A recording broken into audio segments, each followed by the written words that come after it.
The chandeliers of Pemberton House cast their golden light across the assembled glitter of London society, each crystal prism fracturing illumination into 1,000 dancing fragments that shimmered across silk gowns and jeweled throats,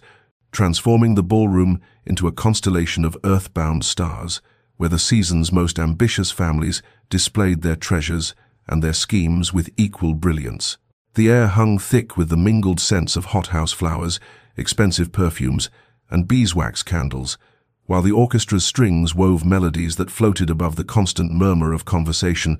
laughter, and the whispered calculations of matchmaking mothers. Yet at the periphery of this glittering assembly, partially obscured by a marble column adorned with climbing roses, stood Lady Beatrice Ashworth, a figure so still she might have been carved from the same stone that supported her solitude. Her gown of deep violet, appropriate for her half-mourning, was well made but simple, lacking the elaborate embellishments that marked the ambitious debutantes who swirled across the dance floor like brilliant birds, displaying plumage meant to attract the most advantageous notice. She was 28, young in years but ancient in society's cruel arithmetic that measured a woman's worth by her prospects rather than her person. Widowed these 18 months past after a brief marriage to the elderly Lord Ashworth, a kindly man who had offered respectability in exchange for companionship in his declining years, Beatrice had been left with little beyond a modest annuity and the dubious distinction of her title. The Tun had initially shown her the perfunctory sympathy due to grief, but when it became apparent that her inheritance would not attract new suitors of consequence, she had been quietly relegated to that shadowed territory occupied by those deemed no longer relevant to society's endless matrimonial campaigns. She watched the dancers with an expression that revealed nothing, neither envy nor disdain, neither longing nor bitterness, her dark eyes observing the patterns of the assembly with the detachment of a scholar studying specimens beneath glass. Here was Lady Wilmington, steering her daughter toward Lord Cunningham with all the subtlety of a general positioning troops. There was the Honourable Miss Fairfax, laughing with calculated brightness at some jest made by the wealthy but tedious Mr. Pemberton. Everywhere, the ancient dance of ambition and acquisition played out in three-quarter time, as it had for generations, as it would for generations hence. Beatrice had learned to find a strange peace in her invisibility, this freedom that came from being overlooked and therefore unscrutinized. Then the ballroom's atmosphere shifted with the perceptible change that accompanies the entrance of consequence, and the assembled company turned as one toward the grand staircase where the Duke of Rothwell had appeared, his presence commanding immediate attention despite the fact that he had spoken not a word. He descended with unhurried grace, his evening clothes impeccable, his expression carved from winter itself, beautiful in the way that frozen landscapes possess beauty, admirable from a distance, but forbidding intimacy. His reputation preceded him like a winter wind, the savage Duke, London's most fearsome peer, whose cutting tongue had reduced grown men to stammering apology and sent ambitious mothers fleeing with their daughters in tow, whose fortune and title made him the season's greatest prize, even as his cruel demeanor made him its greatest peril. The Duke's progress through the ballroom carried with it the weight of glacial inevitability, and Beatrice observed with detached interest as the assembly parted before him like water before the prow of a great ship, the ambitious mothers pulling their daughters back with expressions that mingled hope and terror in equal measure. For while his title and fortune made him the most desirable match in England, his savage reputation made approach a calculated risk that only the most desperate or foolish dared attempt. Lady Hartwick made the attempt first, propelling her eldest daughter forward with a hand pressed firmly against the girl's back, and the poor child, Miss Amelia Hartwick, barely 17 and trembling visibly, executed a curtsy so deep she nearly lost her balance. "Your Grace," Lady Hartwick simpered, her voice carrying across the sudden quiet that had descended upon their corner of the room. "Surely you remember my daughter Amelia from the Duchess of Marlborough's garden party. Such a talented girl. She plays the pianoforte quite brilliantly, and her watercolors have been much admired." The Duke's pale eyes settled upon the mother and daughter with the clinical interest one might afford an insect discovered beneath an overturned stone, and when he spoke, his voice carried perfectly across the hushed assembly, each word enunciated with devastating clarity. "I make it a policy, madam, never to remember anything that makes so little impression upon first encounter, and I fear your daughter's accomplishments however brilliant you may find them, fall squarely into that category of forgettable mediocrity that characterizes most young ladies thrust upon my notice by their grasping mothers. The colour drained from Lady Hartwick's face as though he had struck her, and poor Miss Amelia's eyes filled with tears that she blinked back furiously. Her hands clenched so tightly in her skirts that her knuckles showed white. But the Duke had already moved past them with the dismissive ease of one who has dispatched an inconvenience, his attention already elsewhere, and the watching crowd released a collective breath. 2 more attempts followed in swift succession, Mrs. Pemberton with her second daughter, Lady Quinton with her niece, and each received similar treatment, the Duke's cutting words delivered with such precise cruelty that Beatrice found herself both appalled and oddly fascinated by the surgical precision with which he dismantled their pretensions, exposing the mercenary calculations beneath their simpering courtesy. Then Lady Pemberton, stung by her daughter's public humiliation and seeking to restore her own consequence through the time-honored method of elevating herself by diminishing another, turned her attention toward Beatrice's shadowed corner, her voice pitched to carry across the assembled company with the false sweetness of poisoned honey. "Though I suppose," she declared, her fan snapping open with theatrical emphasis, "the Duke need not concern himself with ambitious debutantes when there are always desperate widows lurking about the edges of respectable society, hoping their mourning weeds might inspire pity sufficient to secure a second chance at consequence. Poor dear Lady Ashworth must find these gatherings quite torturous, surrounded by so much youth and promise, while possessing neither." The laughter that followed was not kind, and Beatrice felt the familiar cold wash of humiliation move through her, but she had learned long ago that dignity was armor more effective than any defense, so she remained perfectly still, her expression unchanged, her hands resting calmly at her sides, refusing to give Lady Pemberton the satisfaction of visible reaction. Yet across the ballroom, through the crowd of glittering guests, the Duke's pale eyes had found her, and something in his expression shifted, some calculation rearranging itself behind that frozen facade, and Beatrice felt the weight of his regard settle upon her, like winter sunlight, cold, penetrating, and inexplicably unsettling in ways she could not yet begin to name. 3 days later, Beatrice sought refuge in the place she had always found solace when society's casual cruelties pressed too heavily upon her spirit. Hatchard's bookshop on Piccadilly, where the scent of leather bindings and printer's ink created an atmosphere of sanctuary that no ballroom could match, and where the accumulated wisdom of centuries stood waiting in patient rows, indifferent to rank or fortune, or the arbitrary judgments that governed the world beyond those walls. She moved through the narrow aisles with the easy familiarity of long acquaintance, her fingers trailing along the spines of volumes both familiar and unknown, seeking that particular edition of Marcus Aurelius she had read about in the Times literary supplement, when a voice behind her, cold and precise as winter itself, shattered her peaceful solitude with a single cutting observation. "Philosophy," the Duke of Rothwell remarked, his tone carrying that same devastating precision she had witnessed at the ball. "How remarkably predictable that a lady seeking to distinguish herself from the common run of female accomplishment should turn to the ancients for her pretension to depth. One supposes next you will claim a fondness for Plato, and perhaps venture an opinion on the categorical imperative." Beatrice turned slowly, fixing him with a gaze that held neither the fear nor the desperate eagerness that usually greeted his notice, her voice when she spoke carrying the calm certainty of one who has nothing left to lose and therefore nothing to protect. "I seek no distinction, Your Grace, for I have learned that seeking notice from those incapable of perceiving substance beyond surface is a fool's errand. And as for my reading choices, they are my own affair and require neither your approval nor your cutting commentary, in which I observe you distribute with the generosity of one who mistakes cruelty for cleverness." Something flickered in those pale eyes, surprise perhaps, or irritation, and he moved closer,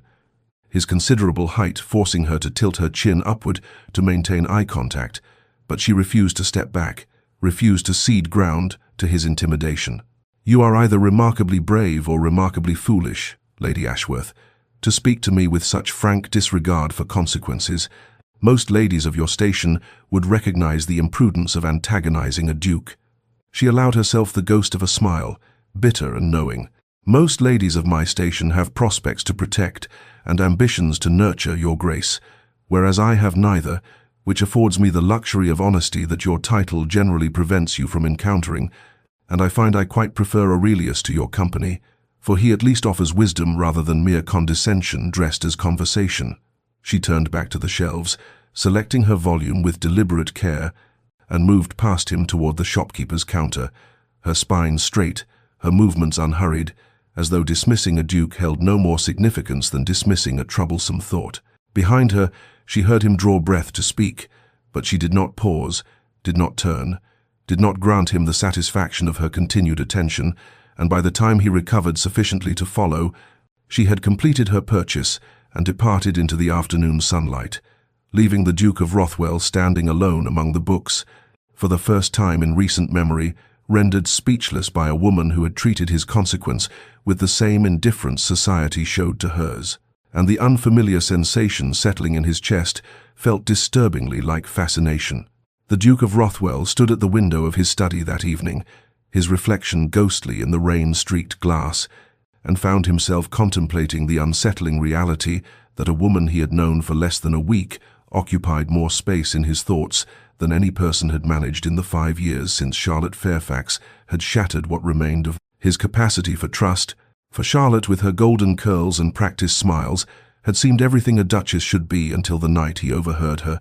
laughing with her true lover about how easily the cold duke had been manipulated, how his title and fortune would secure her position while her heart remained entirely elsewhere. And the memory of that laughter, cruel and dismissive, had forged the armor he wore still, the savage tongue that kept the world at safe distance,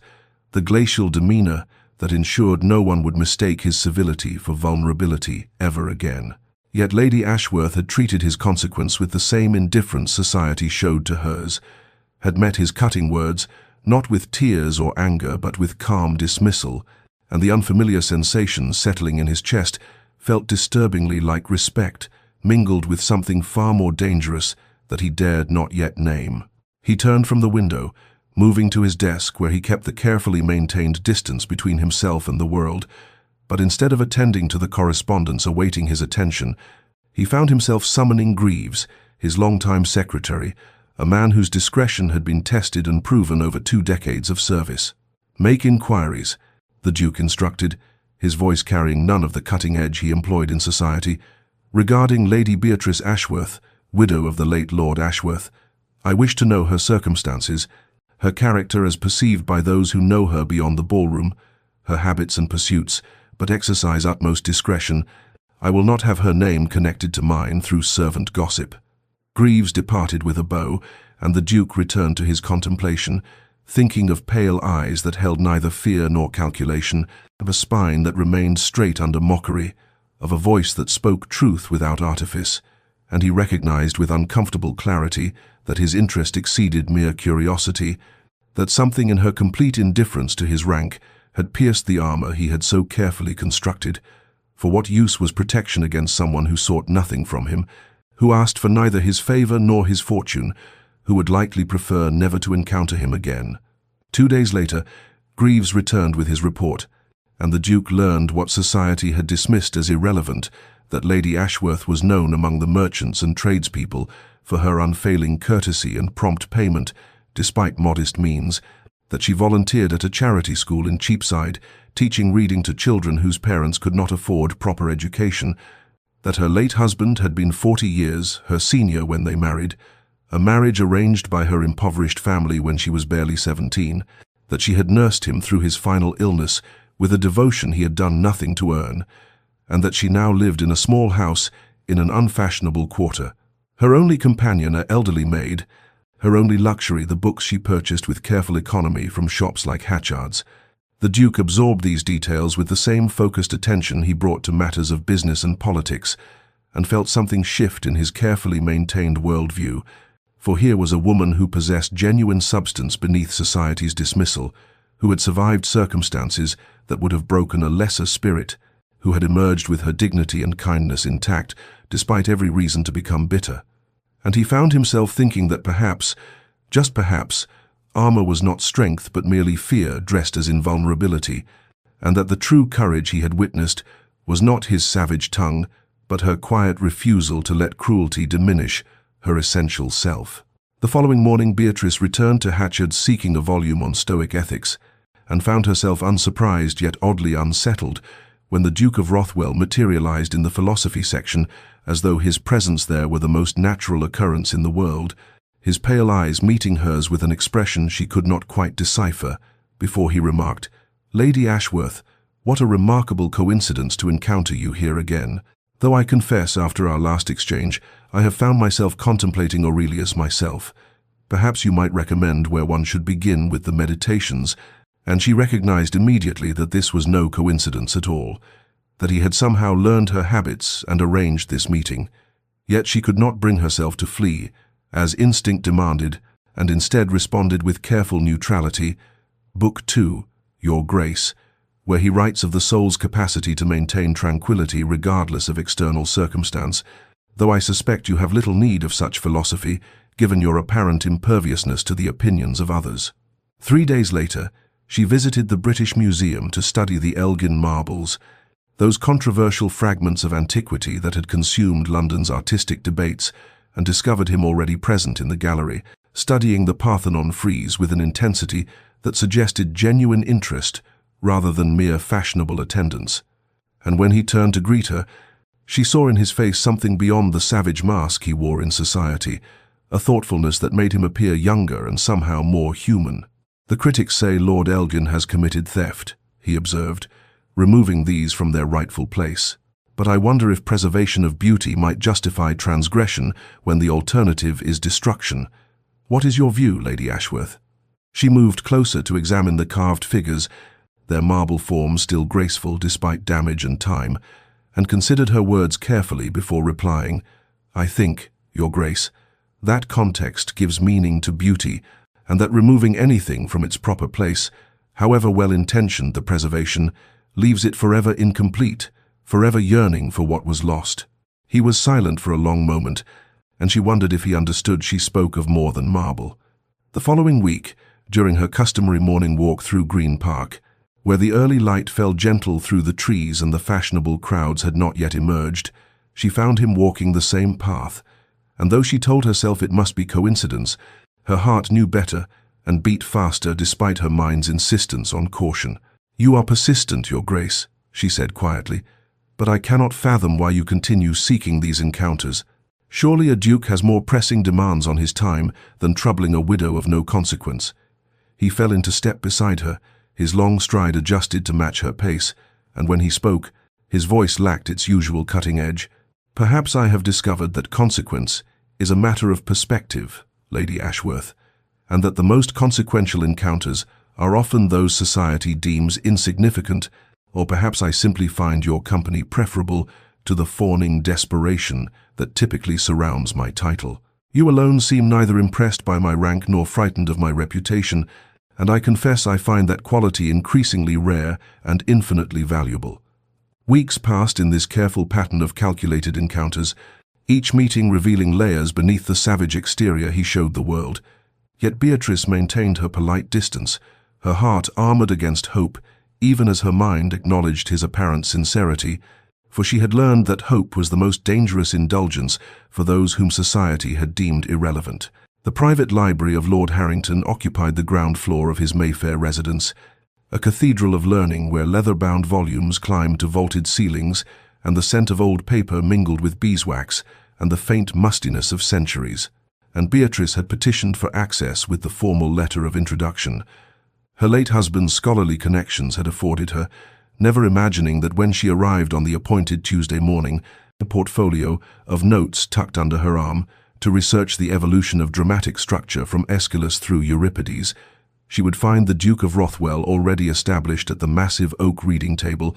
surrounded by his own collection of texts that she recognized with a start as editions of Sophocles and commentaries on classical staging. "Your Grace," she said quietly, her voice carrying in the hushed space where even footfalls seemed an intrusion, "I was not aware you had secured access to Lord Harrington's collection. Had I known, I would have chosen a different day for my research. I would not wish to disturb your work." He looked up from the volume before him, and she saw surprise flicker across his features before being replaced by something that might have been pleasure had she allowed herself to interpret it so generously. "Lady Ashworth, it seems we are destined to pursue parallel paths. I am examining the treatment of fate versus free will in Greek tragedy, a subject I confess has consumed my thoughts of late. Please, the library is vast enough to accommodate us both without disturbance, unless my presence is unwelcome to you." She hesitated in the doorway, acutely aware that accepting meant hours in his company without the buffer of public spaces or the possibility of easy retreat, yet the pull of her research and the rare opportunity to access these precious texts overcame her caution, and she moved to the far end of the table, maintaining what she hoped was sufficient distance while still able to access the relevant volumes. Hours passed in near silence, broken only by the rustle of turning pages and the scratch of pen on paper, and Beatrice found herself gradually relaxing into the companionable quiet, occasionally glancing up to find him absorbed in his work with the same intensity she brought to her own, his harsh features softened by concentration until she could almost forget the savage reputation that preceded him. It was when she encountered a particularly frustrating gap in her understanding of the chorus's role in Agamemnon that she spoke without thinking, more to herself than to him. How is one to reconcile the chorus's knowledge of coming tragedy with their inability to prevent it? They see and yet cannot act. They know and yet cannot save. What purpose does such helpless wisdom serve, except to compound the suffering? The Duke looked up, his pale eyes meeting hers across the expanse of polished wood, and she saw in them a recognition that made her breath catch. "Perhaps," he said slowly, his voice lacking all trace of cutting edge,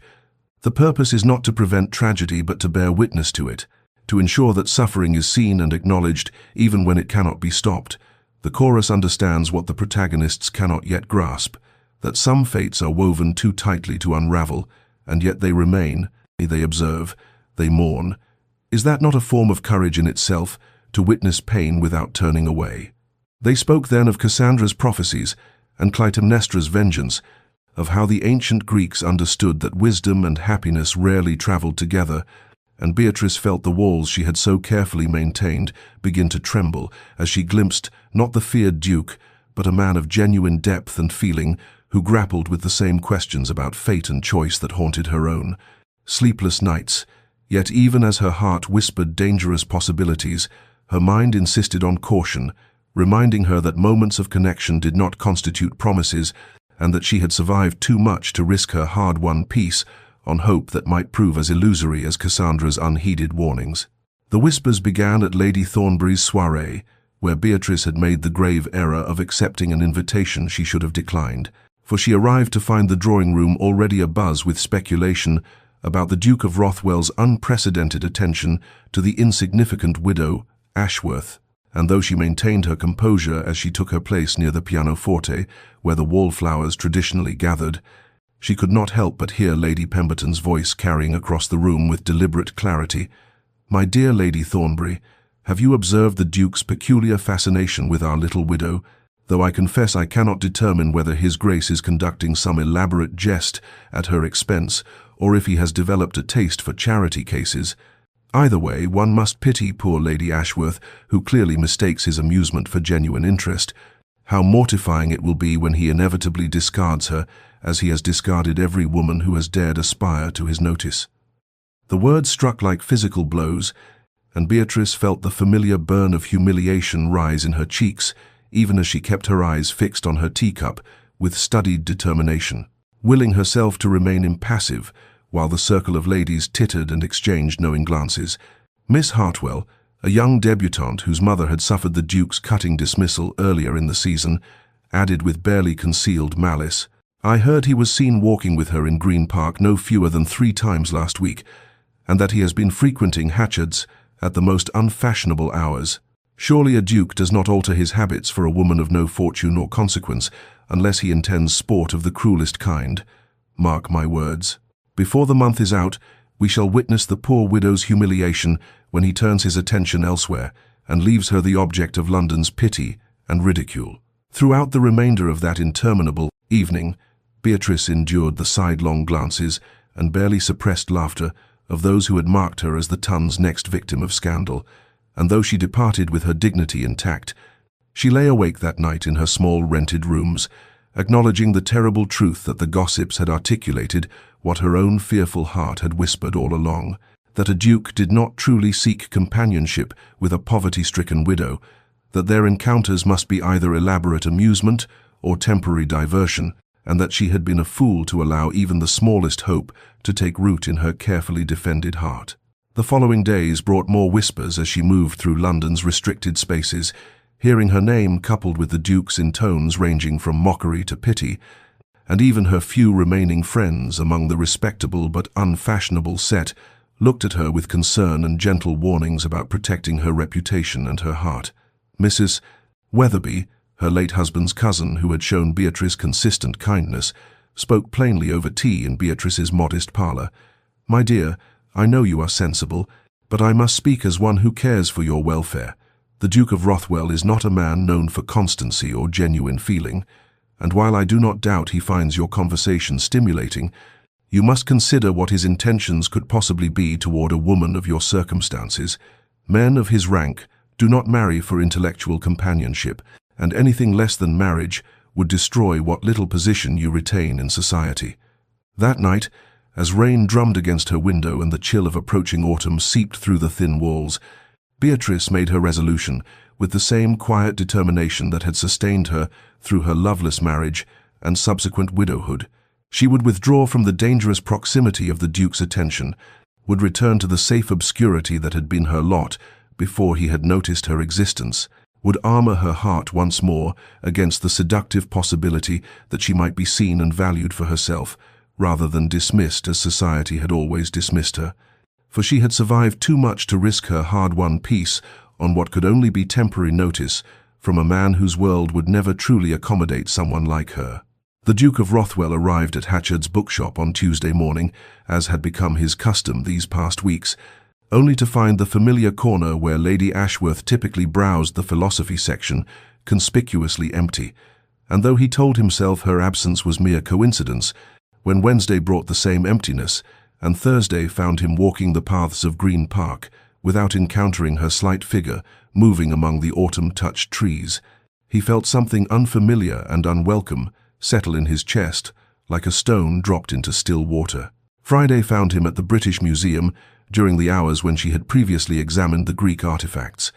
and when she did not appear he made discreet inquiries of the staff, learning that Lady Ashworth had not visited in over a week, and it was this confirmation of a pattern rather than coincidence that forced him to acknowledge what he had been avoiding, that she was deliberately absenting herself from every place where they had established their careful rhythm of encounter. He returned to his townhouse in a state he could not name, pacing the length of his study while his secretary waited with correspondence that went unread, and his butler hovered with concern for his Grace's unusual agitation, and the Duke found himself reviewing every conversation he had shared with Lady Ashworth, searching for the moment when he might have overstepped or offended, yet he could identify nothing beyond their shared discourse on Greek tragedy and the meeting of minds that had felt to him like the first genuine connection he had known in the years since his heart had learned to armor itself against feeling. He dispatched his most trusted man to make careful inquiries, and what returned to him was not comfort, but rather a more painful understanding, for it seemed that Lady Ashworth had become the subject of society's speculation regarding his attentions, that Lady Pemberton and her circle had sharpened their tongues on Beatrice's reputation, suggesting that the Duke was merely amusing himself with the poor widow before inevitably discarding her to general ridicule, and though his first instinct was rage at those who would dare speak her name with such casual cruelty, beneath the anger he recognized something more devastating, that she had heard these whispers and believed them, that she had judged his interest to be the sport that vicious tongues claimed it was, and that she had chosen to protect herself by withdrawing from his presence entirely. The emotion that filled him then was not the anger he had wielded so effectively to keep the world at bay, but rather hurt, a feeling he had not permitted himself since the day his former fiancée had revealed her mercenary heart, and he understood with sudden clarity that somewhere in the accumulated hours of conversation and the meeting of two lonely minds, Lady Beatrice Ashworth had become essential to him in ways he had not allowed himself to acknowledge until her absence created a void that no amount of solitude could fill. He stood at his study window watching the October rain begin to fall, and recognized that he had reached a precipice, that he must either retreat into the safe cruelty that had protected him for so long,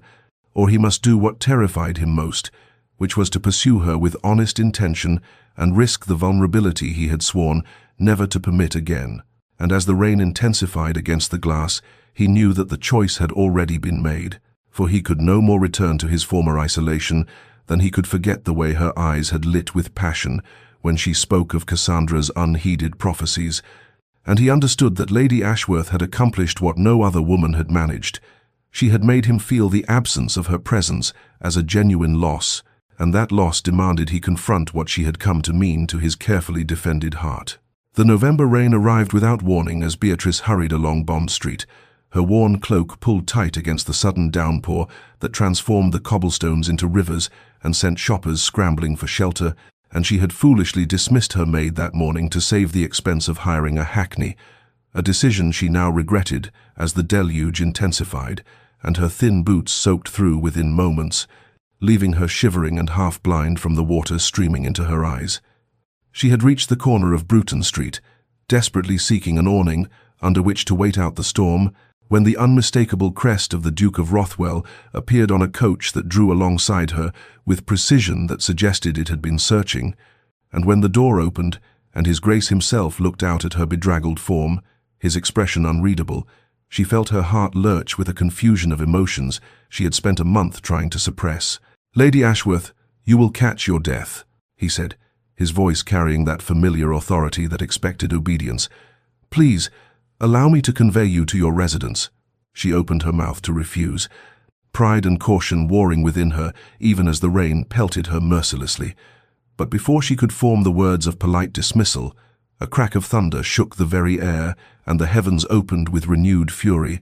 and she found herself accepting his gloved hand and climbing into the warm, dry sanctuary of his carriage with a surrender that felt like more than mere capitulation to weather. The interior was intimate in the way all enclosed spaces become when occupied by two people who have been avoiding each other.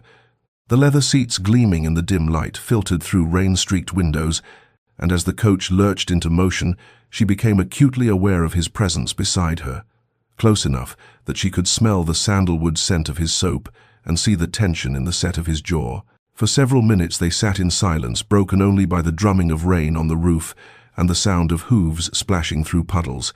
and Beatrice kept her eyes fixed on her trembling hands, willing herself to maintain the composure that had become her only defense against a world that saw her as insignificant, until his voice cut through the awkwardness with a directness that made her breath catch. "Why have you been avoiding me, Lady Ashworth?" The question hung between them, impossible to deflect or ignore, and she felt the careful walls she had constructed over these past weeks begin to crack under the weight of his steady gaze, for he was looking at her with an intensity that demanded honesty rather than the polite evasions society preferred. And she found that after a month of loneliness and the echo of their conversations haunting her quiet rooms, she no longer possessed the strength to dissemble. "Because I am not a fool, Your Grace," she said quietly, her voice trembling slightly but her words clear.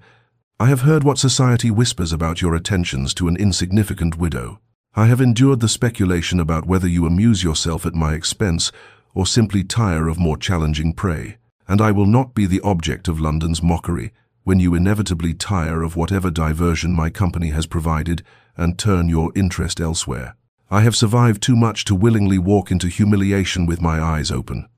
The words emerged like a confession wrung from her careful heart, and she watched his expression shift from surprise to something that looked remarkably like pain, and when he spoke again, his voice carried an intensity she had never heard from him before, not in their sparring over philosophy or their careful discussions of Greek tragedy, but something raw and unguarded that made her forget entirely that they were merely a duke and a dismissed widow, trapped by circumstance in a rain-soaked carriage. "You believe I have been amusing myself with you," he said, and there was genuine hurt in his tone that pierced her defenses more effectively than any declaration might have done.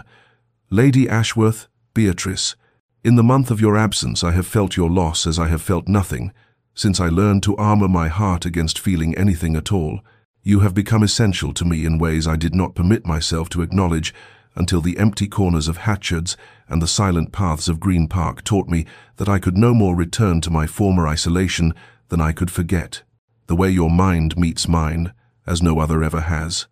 The silence that followed his confession stretched between them like something fragile and precious, broken only by the rain's relentless percussion against the carriage roof, and Beatrice found herself staring at the Duke with tears gathering in her eyes that had nothing to do with the cold dampness of her clothes and everything to do with the raw vulnerability she heard in his voice. For this man who had built his reputation on savage dismissals and cutting remarks was speaking to her with a tenderness that pierced every defense she had constructed around her wounded heart. "Your Grace," she began, but he raised a hand to halt her words, and she saw in his expression something desperate and determined that made her breath catch.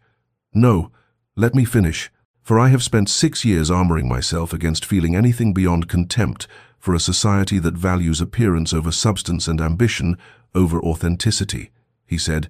his dark eyes holding hers with an intensity that made the small space of the carriage feel charged with electricity. "When Lady Caroline Hartley accepted my proposal 7 years ago, I believed in love and connection and all those pretty sentiments that poets write about, only to discover on the eve of our wedding that she had been carrying on an affair with her father's steward and sought my title merely to legitimize a child that was not mine. And when I confronted her, she laughed and told me I was a fool to think she could ever desire a man as cold as I, that my fortune and position were all she had ever wanted, and something in me died that day. Beatrice, something I believed could never be resurrected." She felt the tears spill over at his use of her given name, at the pain she heard beneath his careful words, and she understood in that moment that his cruelty had never been innate but rather constructed, a wall built brick by brick from betrayal and humiliation, and she recognized in his story echoes of her own marriage to Lord Ashworth,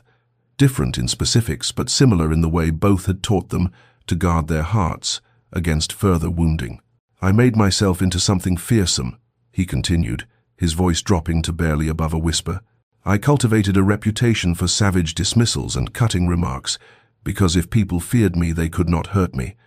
If they believed me incapable of feeling, then no one would seek to exploit my feelings for their gain, and for 6 years this strategy served me well. I moved through society untouched and untouchable, until the night I saw you standing at the edge of Lady Tremain's ballroom, maintaining your dignity while Lady Pemberton's circle mocked you, and I witnessed in you a strength I had never managed to achieve, and the ability to face cruelty without becoming cruel in return, to survive dismissal without losing your essential kindness." His hand moved as if to reach for hers but stopped midway, hovering in the space between them, and she saw in that aborted gesture how much courage this confession was costing him, how thoroughly he was dismantling the protective armor that had kept him safe from further betrayal. "You have pierced that armor without trying, Beatrice," he said, his voice rough with emotion. "Through our discussions of philosophy and tragedy, through your refusal to bow to my reputation, through the way your mind meets mine, as no other ever has, you have made me feel again, and I find that I no longer wish to be untouchable if it means I cannot know the touch of your regard. I no longer wish to be safe from hurt if safety requires me to live without the possibility of your presence in my life." She could not contain the sob that escaped her then, for she understood exactly what he was offering her, not merely his interest or his protection, but his vulnerable heart. And she knew that her response in this moment would determine everything, and that she could retreat into the safety of her own protective walls, or she could meet his courage with her own. "Here, I have felt it too," she whispered, her voice breaking but her words clear. "This connection between us, that I tried to convince myself, was mere civility or intellectual compatibility. But in the month of avoiding you, I discovered that absence had carved a hollow in my days that nothing else could fill, and that I missed, not simply our conversations, but the way you see me as more than a dismissed widow of no consequence, the way you challenge my thinking and respect my opinions, and make me feel as though my mind and my spirit matter to someone in this world that has taught me I am insignificant." His hand finally completed its journey to cover hers, his touch gentle despite the trembling she could feel in his fingers, and the warmth of that contact seemed to travel through her entire body, chasing away the chill of the rain and the cold loneliness that had been her constant companion since Lord Ashworth's death had left her alone in an indifferent world. "Then give me time," she said, meeting his eyes with a directness that cost her everything. "Give me time to trust that this is real, and not another cruel jest that society plays on those of us who have learned to expect nothing. Give me time to believe that the Duke of Rothwell truly sees value in the woman society dismisses as irrelevant. And I promise you, I will try to have the courage that this truth deserves, for you have given me your vulnerability, and that is a gift I will not take lightly." He nodded slowly, and she saw in his expression both relief and determination. And though the rain continued to fall and the carriage carried them through London streets toward her modest residence, something had shifted between them in that intimate space, and something fragile and new, but also strong in its foundation of mutual understanding and shared wounds. And as his thumb traced gentle circles on the back of her hand, she felt the first stirrings of hope that perhaps, despite everything that had taught them both to guard their hearts, they might find in each other a sanctuary worth the risk of vulnerability. The courtship began 3 days after the rainstorm, not with the grand gestures that society expected from a duke pursuing a lady, but with a small leather-bound volume of Seneca's letters that arrived at Beatrice's modest residence, accompanied by a note in his Grace's precise handwriting that read simply, "I thought you might enjoy this translation, as our discussion of Stoic philosophy seemed incomplete without it." And she found herself smiling at the memory of their conversation weeks ago about whether true tranquility could be achieved through reason alone, touched that he had remembered her arguments and sought to continue the discourse even in her absence. The following week brought an invitation not to a ball or musicale, but to a lecture at the Royal Society on Astronomical Observations, an event she had longed to attend but never dared, as an unaccompanied widow of no consequence. And when she accepted with a carefully worded note expressing her gratitude,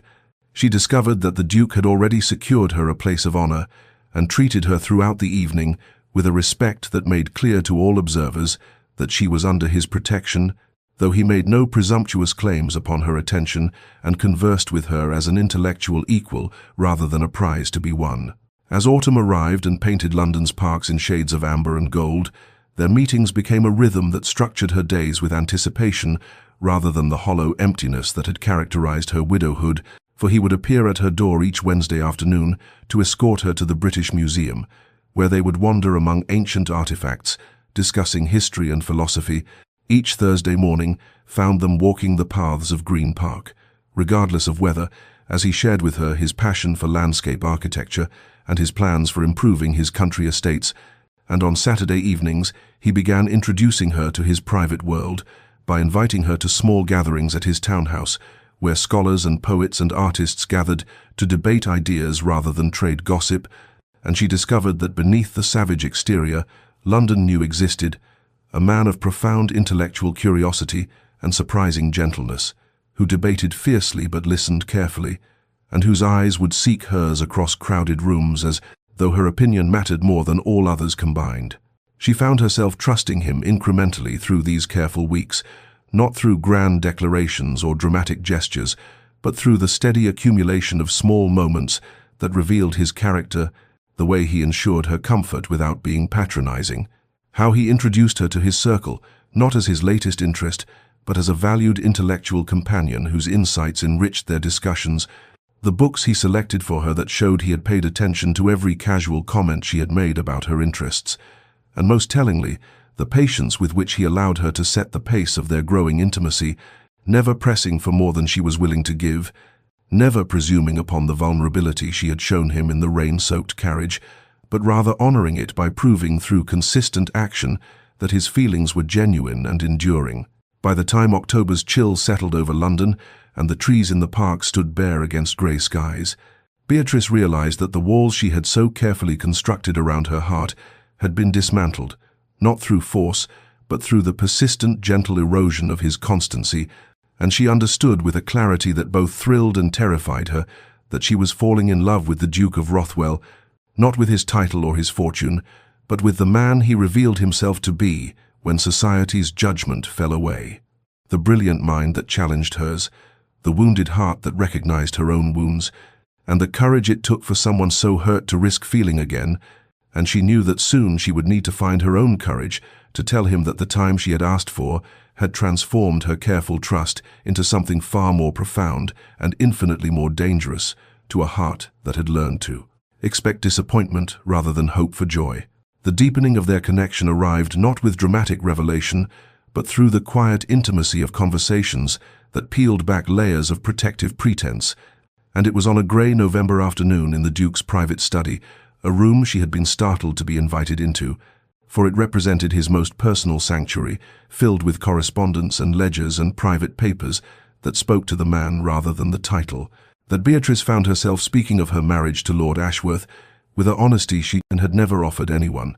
describing how at 17 she had been given to a man of 63 by a father drowning in debts who saw her only as currency to purchase his freedom from creditors, how her husband had wanted an ornament for his declining years rather than a companion,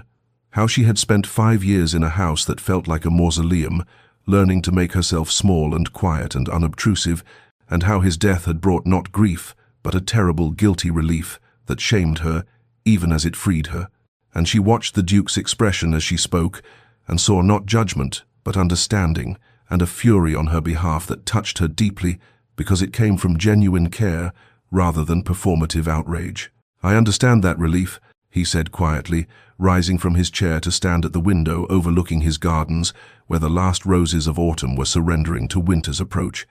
"When my mother died, I was 14,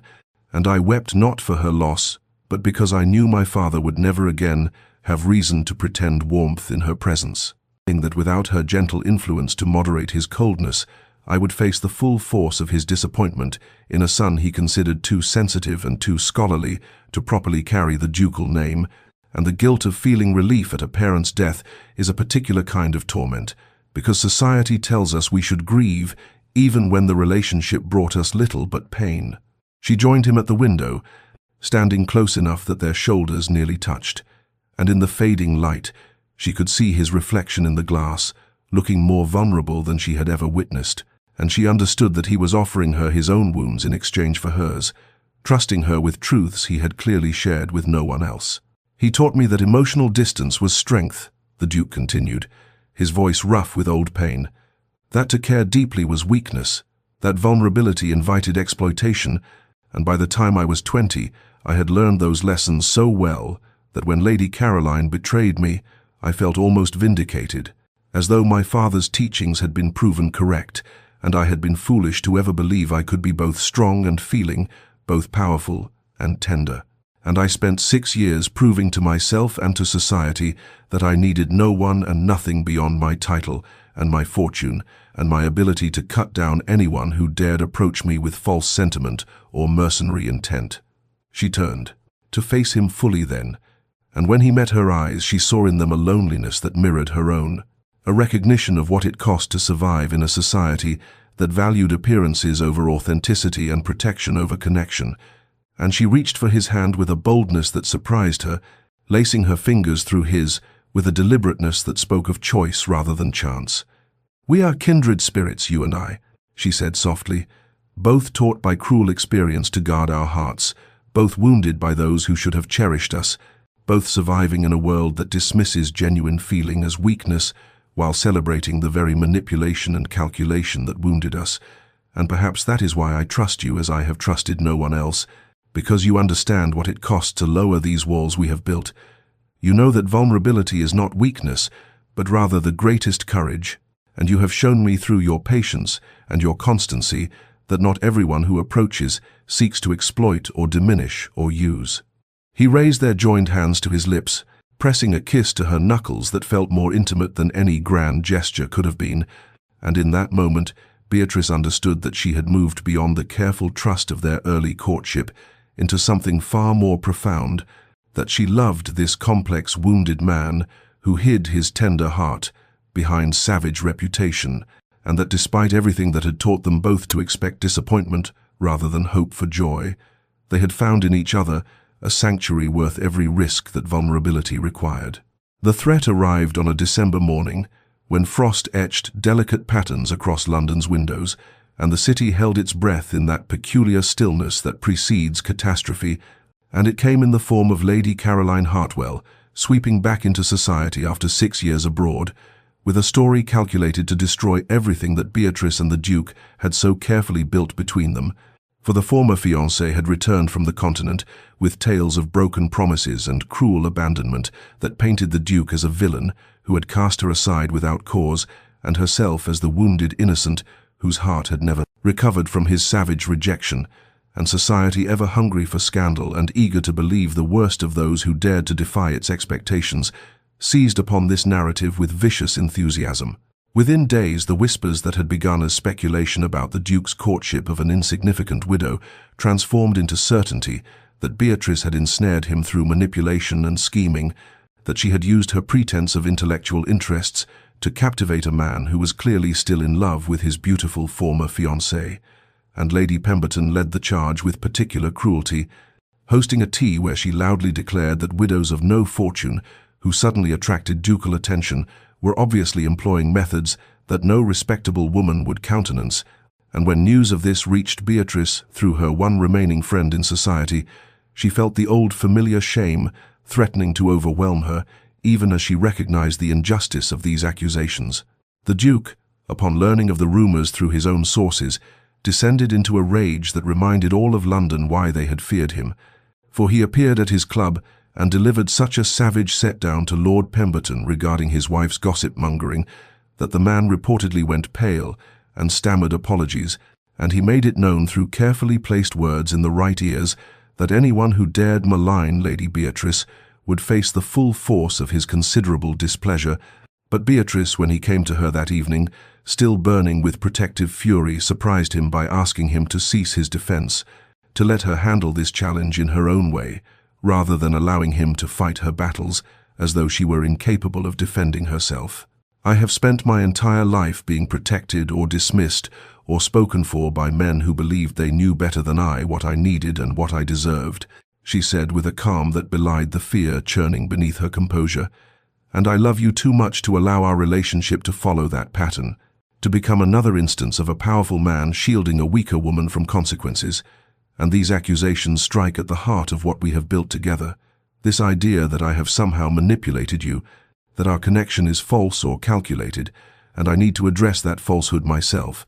to stand before society and speak my own truth rather than hiding behind your title and your power, because if I cannot do that, then perhaps Lady Pemberton is right, and I am too weak and too insignificant to be worthy of a duke's regard." He looked at her with an expression that held both admiration and anguish, understanding what she asked, but hating that society's cruelty demanded such courage from her,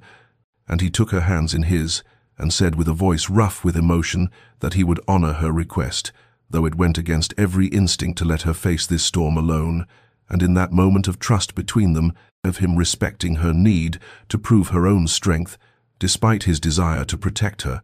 Their love deepened even as the world around them grew darker with malicious speculation and fabricated scandal. The opportunity to address her detractors arrived 3 days later at the Countess of Harrington's annual Christmas gathering, an event that drew the entirety of fashionable London and which Beatrice attended despite every instinct urging her to hide, for she understood that avoiding society would only confirm the accusations of manipulation and scheming that Lady Pemberton had so effectively spread throughout the ton, and she entered the glittering assembly in a simple gown of grey silk that made no concessions to fashion or display, her chin held high despite the immediate hush that fell over the nearest conversations, and the way eyes followed her progress across the room with undisguised speculation and judgment. Lady Pemberton stood at the center of a circle of her particular adherents,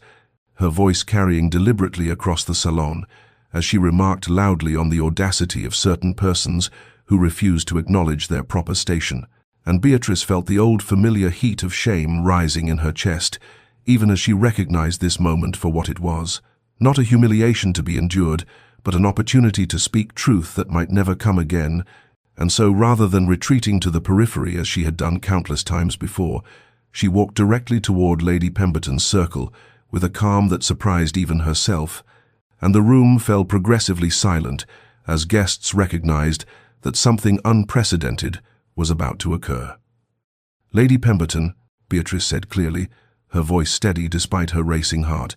You have made certain accusations regarding my character and my intentions toward the Duke of Rothwell, and rather than allow these falsehoods to circulate unchallenged, I would speak plainly before this assembly, so that all might judge the truth for themselves, for I have learned that silence in the face of cruelty is often mistaken for guilt, when in fact it is simply the exhaustion of those who have been dismissed and diminished for so long that defending themselves seems futile. She turned slowly to address the wider room, and across the salon she caught sight of the Duke standing frozen near the entrance, his expression one of fierce pride mingled with concern,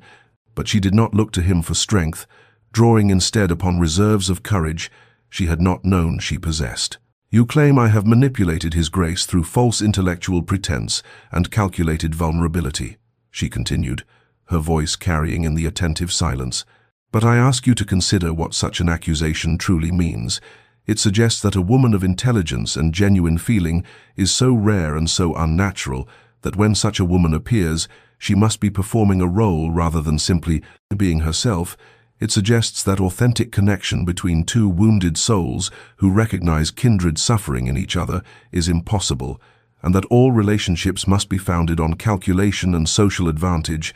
and it suggests that I, because I am a widow of modest means and unremarkable appearance, could not possibly attract the regard of a duke through the simple virtue of being a complete person, with thoughts and passions and honest feeling, rather than a decorative ornament designed to flatter masculine vanity. The silence deepened, and Beatrice saw several faces in the crowd shift from judgment to uncomfortable recognition, for she had named the cruel assumptions that governed their society with a directness that left no room for comfortable pretense. The courage required for vulnerability is something this assembly rarely acknowledges, she said more softly, but her words carried nonetheless. For we have built a society that celebrates artifice and calculation, that teaches our daughters to hide their true selves in pursuit of advantageous matches, and our sons to armor their hearts against genuine feeling. And when two people dare to lower those defenses and see each other truly flaws and wounds, and all we call it manipulation rather than recognizing it as the rarest and most precious form of human connection, and I will not apologize for loving a man who sees me as I am, nor for allowing myself to be seen when everything in my experience taught me that invisibility was safety. Lady Pemberton's face had gone rigid with fury and embarrassment, but she could find no response that would not confirm everything Beatrice had said. And in that moment of her silence, the Duke crossed the room with deliberate steps,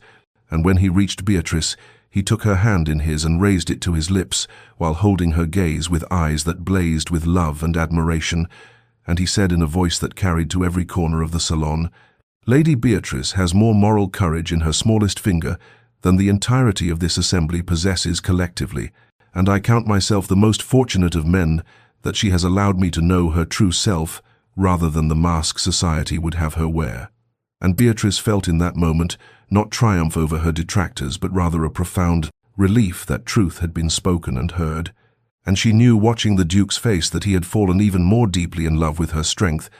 even as she had discovered depths of courage within herself that years of dismissal and diminishment had nearly convinced her did not exist. The confrontation came 2 evenings later at the Theatre Royal in Covent Garden, during a performance of King Lear that the entire fashionable world had turned out to attend, and Beatrice sat in the Duke's box beside him, acutely aware of the hundreds of eyes that turned their direction with undisguised curiosity and speculation. For her speech at the Countess of Harrington's gathering had created a temporary lull in the cruelest gossip, but had not silenced it entirely, and she could feel the tension in the Duke's frame beside her,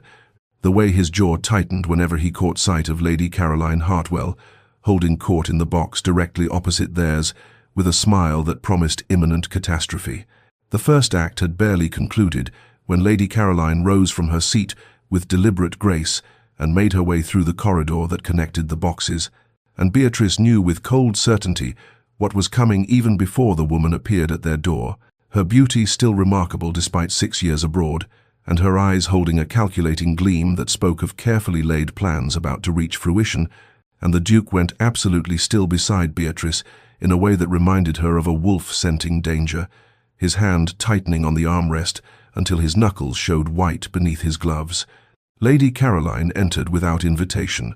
her voice pitched to carry to the neighboring boxes, where Beatrice could see faces turned unabashedly toward their drama, and she addressed the Duke as though Beatrice were not present at all, saying with practiced sweetness that she had returned to London specifically to beg his forgiveness for the misunderstanding that had ended their engagement, that 6 years of reflection had shown her the error of her pride and the depth of her regard for him, that she hoped he might consider reconciliation, now that she had matured beyond the foolish girl who had once wounded him so terribly. The Duke's face had gone cold and remote in the way Beatrice had not seen since their earliest encounters. That savage mask he wore when threatened, and she felt her heart contract with the terrible understanding that this moment would define everything between them, that he stood now at a crossroads where one path led back to the protective cruelty that had kept him safe for so long, and the other required him to choose vulnerability and love before all of London society's watching eyes. Lady Caroline continued her performance with practiced skill, speaking of their shared history and similar stations, of how natural their union would be, compared to certain unfortunate attachments that defied all social logic, and her meaning was clear to everyone listening, even as her words remained superficially polite, and Beatrice watched the Duke's profile and saw the war being waged behind his eyes, the old instinct to wound before he could be wounded again, warring with everything that had grown between them over months of careful trust-building and honest revelation. The silence stretched unbearably as the Duke rose from his seat,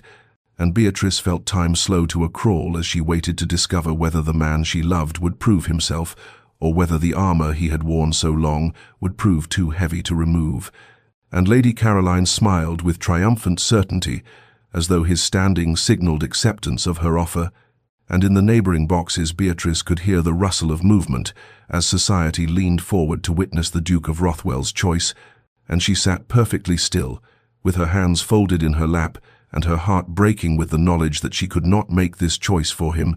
that he must decide for himself whether love was worth the risk of being seen in all his vulnerability before the very society that had taught him to guard his heart so jealously. The Duke turned from Lady Caroline and looked directly at Beatrice, with eyes that held such naked emotion that she felt her breath catch in her throat, and then in a movement that sent gasps rippling through every box in the theatre, he lowered himself to one knee before her chair, in a gesture so shocking and unprecedented that the very air seemed to still with disbelief, for dukes did not kneel to impoverished widows, and certainly not before the assembled eyes of London society in the most public venue imaginable. And Beatrice felt tears spring to her eyes as she understood the enormity of what he was offering her, not merely his hand in marriage, but his complete vulnerability, in the shedding of every protective layer he had worn for so long, the courage to be seen in all his feeling before the very people who had taught him that such exposure was weakness to be exploited. "Lady Beatrice Ashworth," he said in a voice that carried to every corner of the theatre with such clarity and conviction that not a soul could mistake his sincerity, "I kneel before you not as a duke addressing a subject, but as a man who has found in you everything that makes life worth living. And I care not one whit what society thinks of this breach of protocol, because the greatest breach would be failing to honor publicly what you have come to mean to me in private, and I would have all of London know that you possess a strength of character and richness of mind and beauty of spirit that renders every other consideration meaningless, that your courage in speaking truth to cruelty has shown me what true nobility looks like, and it has nothing to do with titles or bloodlines, and everything to do with moral fiber and genuine feeling." He took her trembling hand in both of his,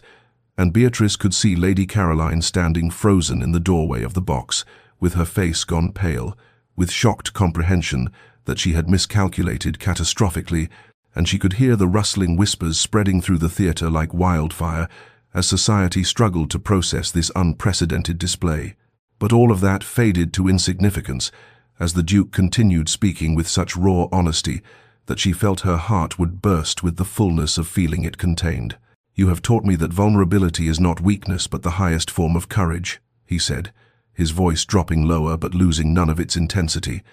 "That being truly seen by another soul is worth every risk of pain or rejection. That love, real love, not the calculated arrangements that pass for marriage in our world, requires the courage to lower every defense and trust another person with the tender places we spend our lives protecting. And I am asking you, before all these witnesses who have dismissed you and underestimated you and failed to see your extraordinary worth, to grant me the honor of spending my life ensuring that you are never invisible again, that your brilliance is celebrated rather than hidden, that your strength is recognized and your gentleness treasured. And I am asking if you will consent to be my wife, not because of what society expects, but because we see each other truly and completely and choose each other anyway. The theater had gone absolutely silent, hundreds of people holding their collective breath as they waited for Beatrice's response,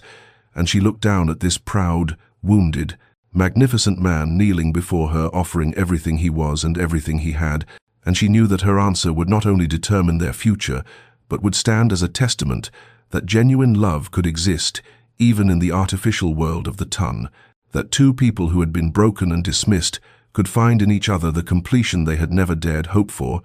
And so she leaned forward and placed her other hand against his cheek with infinite tenderness, and said in a voice that shook with emotion, but carried nonetheless, "Yes, I will marry you, not because you are a duke, but because you are the man who sees me and whom I see in return.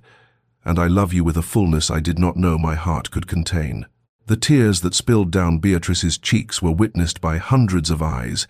but she cared nothing for their observation now, as she held the Duke's face between her hands and felt the trembling of his controlled emotion beneath her palms, and she knew that her acceptance alone would not suffice, that this moment required her to match his vulnerability with her own public declaration, to speak truths that would honor the courage he had shown in kneeling before all of London's judgment.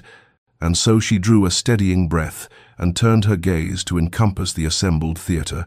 addressing not just the Duke, but every soul who had dismissed them both as too cold or too insignificant to merit genuine feeling. "I accept your proposal with joy," she said in a voice that gained strength as she spoke. "But I would have all present understand that I am marrying not a title or a fortune, but a man of extraordinary depth and feeling, a man whose brilliant mind has been hidden behind a savage reputation born of necessity rather than nature, a man whose capacity for kindness and tenderness has been concealed beneath armor, forged in the fires of betrayal and disappointment. And I am marrying him because he has shown me that beneath the protective cruelty that London society knows, there exists a soul of profound sensitivity and fierce loyalty and gentle humor that he has trusted me to see when he has shown it to precious few others." She could feel the Duke's hands tightening on hers as she continued, and she saw in the faces around them expressions ranging from shock to genuine emotion, and she pressed forward with the truth that needed speaking, regardless of how society might judge her candor. "We see each other truly," Beatrice declared, her voice ringing clear in the hushed theater, "without the masks that polite society demands we wear, without the artifice and game-playing that passes for courtship in our world. And I love him not despite his fearsome reputation, but because I have been privileged to know the man beneath it,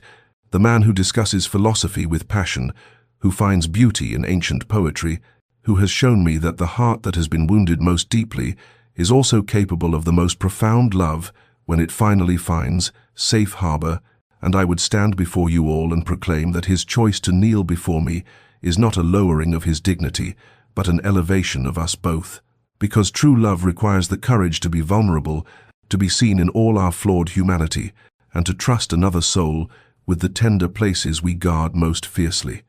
Lady Caroline had fled the box during Beatrice's speech, her face a mask of humiliated fury, and Lady Pemberton sat frozen in her own box, with an expression of stunned disbelief. And Beatrice could see throughout the theater the faces of those who had mocked her transforming, as they witnessed genuine feeling expressed without shame or calculation, and she turned her full attention back to the Duke and said softly, for his ears alone, though all could see the tenderness in her expression, "I choose you as you have chosen me, and I will spend my life ensuring you never regret the courage it took to remove your armor and trust me with your heart." The Duke rose then and drew her to her feet,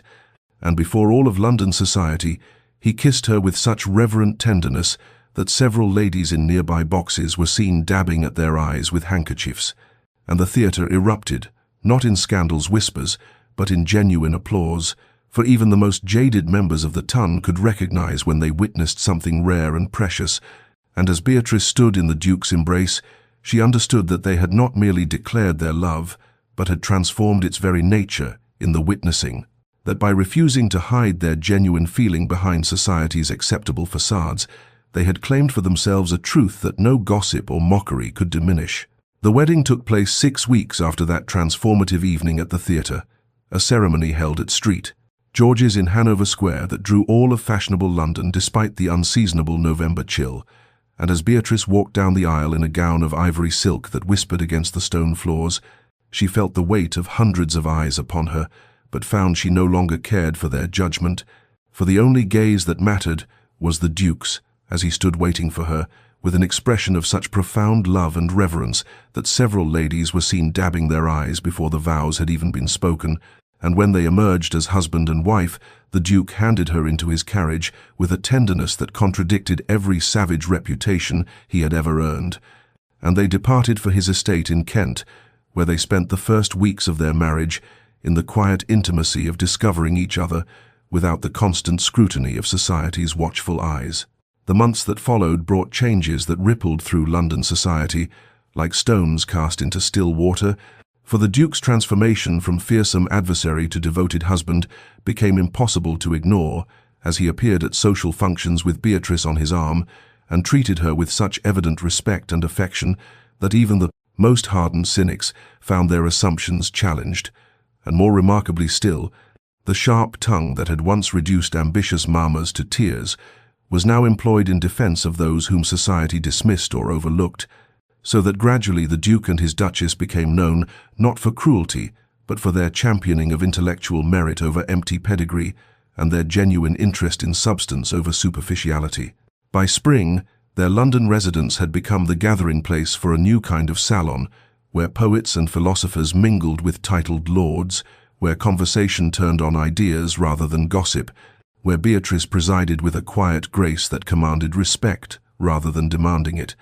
and the Ton discovered that the Wallflower widow possessed depths of learning and wisdom that put many of their celebrated hostesses to shame, and the Duke revealed himself to be a man of surprising wit and generosity, when among those who engaged his mind, rather than merely his title, and together they created a space where genuine connection could flourish amidst a society built on artifice. Their charitable works extended beyond the fashionable causes that society ladies championed for appearance's sake,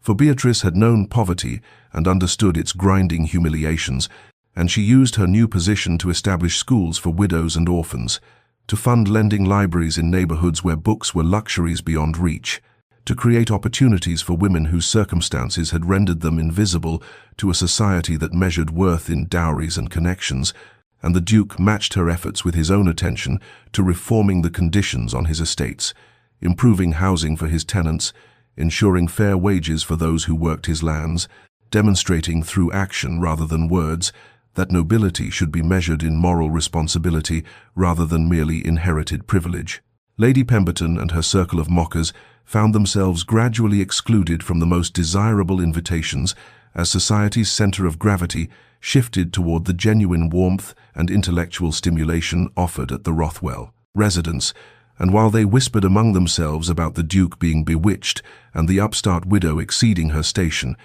their venom found fewer receptive ears, as more and more of the Ton discovered that authentic feeling and meaningful conversation provided greater satisfaction than cruel gossip and empty flattery, and the transformation that Beatrice and the Duke embodied together became a testament to the truth that two wounded souls who found each other could heal not only themselves, but cast light into the darkness that surrounded them,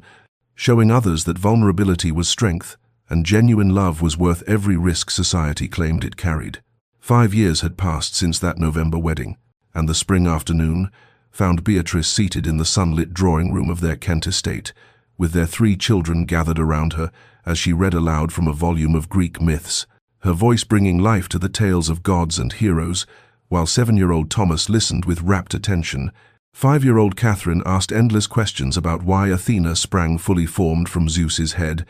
and 3-year-old James contented himself with building towers from wooden blocks at her feet, and through the open windows came the scent of apple blossoms and the sound of birdsong that spoke of renewal and growth, and Beatrice paused in her reading to watch her children's faces and felt a contentment so profound It still sometimes surprised her with its intensity, this life, so different from the lonely widowhood she had endured in those dark months before the Duke had entered her world and transformed everything. The door opened and the Duke himself appeared, no longer addressed with formality even by the servants when the family was private, carrying an armful of tulips from the garden with soil still clinging to their roots because he had pulled them up in his enthusiasm rather than cutting them properly, and the children abandoned Beatrice immediately to rush to their father with cries of delight, and she watched as he knelt to embrace them all, his expression suffused with such open joy that no trace remained of the savage Duke who had once terrorized London society. And when his eyes met hers over their children's heads, she saw in them the same deep love that had been kindled in that bookshop years ago and had only grown richer and more complex with time and shared experience and the building of this life together. After the children had been sent to wash for tea, the Duke came to sit beside Beatrice on the settee and took her hand in his, and she leaned against his shoulder in comfortable intimacy as they looked out at the gardens they had planted together, the paths they had walked 1,000 times in discussion and companionship, the estate that had become not just a property but a home built on mutual respect and genuine affection. And he said quietly, "Do you ever think about that night at the theatre, when I made such a spectacle of us both?" And she smiled and replied, "I think of it often. How terrified you must have been to kneel before all those judgmental eyes. How much courage it required to show your heart when you had spent so many years protecting it." And he kissed her temple and murmured, "I was terrified, but more terrified of losing you, of returning to that cold isolation I had thought was safety, but was merely existence without meaning." They sat in silence for a moment, hands clasped, hearts aligned, and Beatrice reflected on the journey they had traveled together, from that ballroom where she had stood invisible and dismissed, to this drawing room where she was cherished and seen, from his armor of cruelty to his capacity for tenderness, from two wounded souls circling each other warily to this profound partnership that had weathered society's scorn and emerged stronger for it, and she understood with crystalline clarity that their love had not merely survived but had flourished because they had chosen vulnerability over protection, authentic feeling over convenient facades, and each other over the easier path of remaining safely alone. And when their children's laughter echoed from the hallway announcing their return, she squeezed the Duke's hand and whispered, "We built something beautiful from our brokenness." And his answering smile told her he understood exactly what she meant, that this domestic happiness, this family, this life of purpose and meaning was the truest victory either of them could have claimed. Dear listener, as we close this story of Beatrice and her Duke, of the wallflower who bloomed and the savage heart that learned to soften, perhaps you have recognized in their journey something of your own struggles with invisibility or dismissal, those moments when society has looked past you as though you were merely decoration rather than a soul of depth and worth. And I wish for you to understand that those who stand at the periphery often possess the clearest vision of truth, for they are not blinded by the glittering distractions that captivate those at the center, and they develop strengths that the celebrated never require: the strength of self-reliance, the courage of quiet dignity, the wisdom that comes from observation rather than adulation. Beatrice's story teaches us that true power lies not in commanding attention, but in maintaining authenticity, when the world demands performance, not in conforming to expectations, but in knowing one's own worth regardless of external validation, and that those who dismiss you reveal their own limitations rather than yours, for they lack the perception to see beneath surfaces to the substance that matters, and their judgment says everything about their poverty of spirit and nothing about your value. Consider, too, the Duke's transformation, which reminds us that the armor we construct to protect ourselves from pain often becomes the prison that prevents us from experiencing joy, that cruelty born of hurt only perpetuates suffering and isolates us further, and that the greatest courage is not in maintaining our defenses, but in lowering them for the right person, in choosing vulnerability over safety, in risking the pain of rejection for the possibility of genuine connection. Their love story affirms that true partnership requires seeing and being seen without pretense, that lasting affection grows not from passion alone, but from mutual respect, shared values, and the daily choice to honor each other's complexity, and that the strongest bonds are forged between those who have known suffering and chose gentleness anyway. who have been wounded and chose to remain open-hearted, who understand that every soul carries scars and that compassion is the only reasonable response to our shared human fragility. So if you find yourself overlooked at life's grand ball, standing in shadows while others dance in light, know that your worth is not diminished by their blindness, and that somewhere another soul is seeking exactly what you are: authenticity, depth, understanding, connection. And when you meet, you will recognize each other, not through superficial attributes, but through the resonance of kindred spirits who have traveled similar paths through loneliness toward belonging. May you have the patience to wait for such recognition rather than settling for lesser connections that diminish you. May you maintain your integrity when the world rewards artifice. May you find the courage to be vulnerable when someone proves worthy of that trust. And may you build a life of meaning rather than merely appearance, of genuine feeling rather than empty gesture, of love that sees you truly and cherishes what it finds. May your nights be peaceful and your heart be light, dear listener, and may you remember that the wallflower often blooms most beautifully when tended by hands that recognize its worth. This story comes to you from Love and Deepness, where we explore the complexities of the human heart and celebrate stories of transformation, redemption, and the triumph of authentic love over superficial judgment. And if this tale has touched you, I invite you to share it with others who might need its message, to subscribe so these stories can continue to find you, and to remember always that your worth exists independent of who perceives it, waiting only for you to claim it fully.